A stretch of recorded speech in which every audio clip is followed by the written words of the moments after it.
స్తోత్రం హల్లెలూయా. చదువు యోహాను సువార్త యేసు ఆ చివర కూర్చుకొని సమాప్తమైనదని చెప్పి తల వంచి ఆత్మను అప్పగించారు.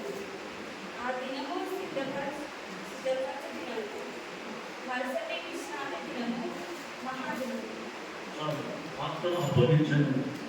ఆరో మాట ప్రార్థన చేస్తున్నాను. కలుగుతుందాం ప్రార్థన.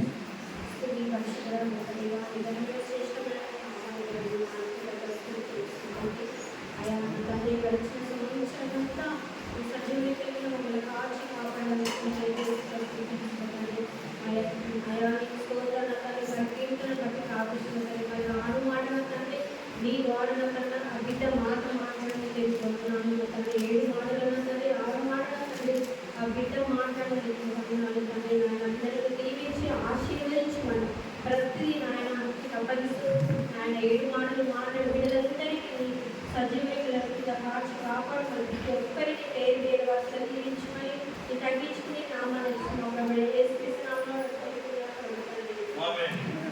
చాలా సంతోషం. సంఘంలో